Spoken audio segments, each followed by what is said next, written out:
I guess if you want to go back a really long time, my sister bought me one of those Mr. Beer kits.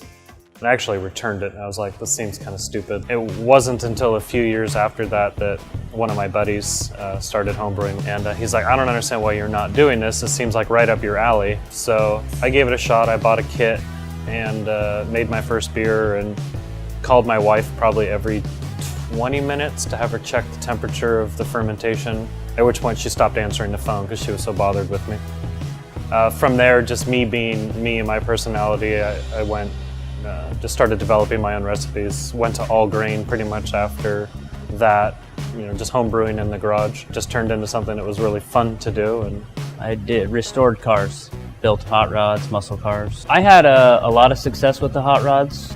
I've been building them for 22 years, and I was tired of them. I told myself I wasn't going to go into 40 doing the same thing I've been doing since I was a teenager. So Mike basically asked if I wanted to do a brewery with him, and I said yes. So we dove in. I told my wife, I called her, said we're going to do a brewery. She said okay, and I think the whole decision was made within about a half an hour. We probably, from the time we did the business plan to serving a beer to a customer, about 3 years.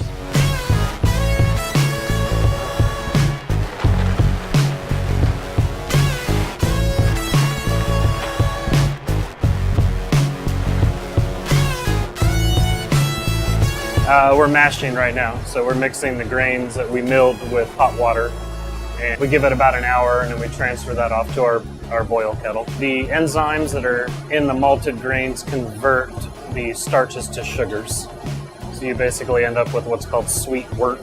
Temperature is key right now, so you want to hit a specific temperature and stay at that. This is our blonde, our bungalow blonde. It's a Kolsch style blonde. When I was homebrewing by myself, I was doing 5 gallons. When Sean and I started doing this together, we built a new system and we were doing 15 gallons. We finalized the recipes by inviting anybody that really wanted to taste a beer. We forced people to drink beer and just give us their honest feedback, if they were beer drinkers or not, wine drinkers. We gave away a lot of beer to friends, just trying out new and different recipes. I would say every recipe was good, some better than others. A lot of them we stuck with and serve here today. I would say scaling up from homebrew size to the pro brewer size was actually less painful than we thought it would be.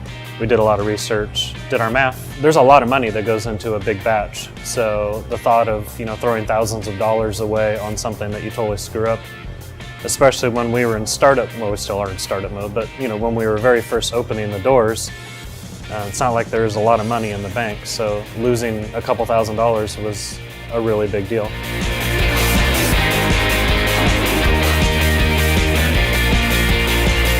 We're just adding water to the HLT. It means basically taking fresh water from the HLT and push up through the top of the mash tun, and then washing all the sugars out of the grain as we transfer into the boil kettle.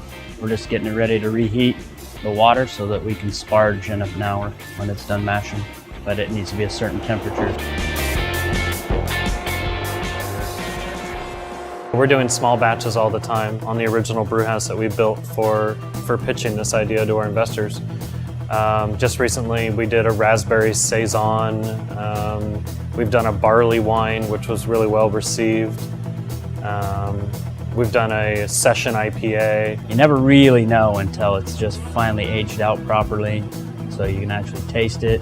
And that's what it's all about, the final product. So I would say a lot of our small batch stuff ends up turning into larger batches. Between the two of us, right now I feel like putting out a good product.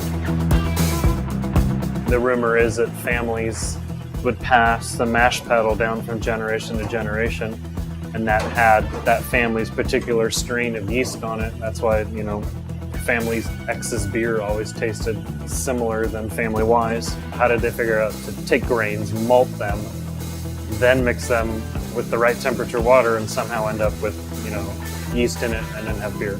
It's amazing to me. The fermentation was open back then. No one fermented in closed vessels, so wild yeast dropped in the air, it would add yeast, just by natural processes.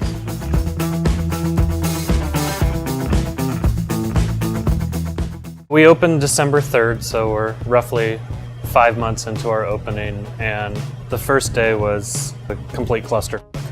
There was no less than probably 700 people that came through that day. We did flights. We were down, our little tulips, we're down to like 2 and 3 multiple times just because there were so many out on the table, hundreds.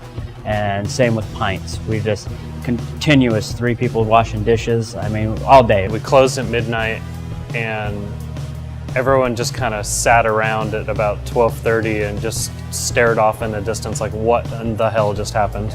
We ended up getting really good reviews back, real good feedback about the place, the ambiance, about the beer. For the most part, I'd say 98, 99% of the people that we actually talked to really liked the beer and loved the place. And that's, everybody comes in, they want to do parties here, they love how elegant it is. We try to make it feel like home. And I think from day one, we've made that happen.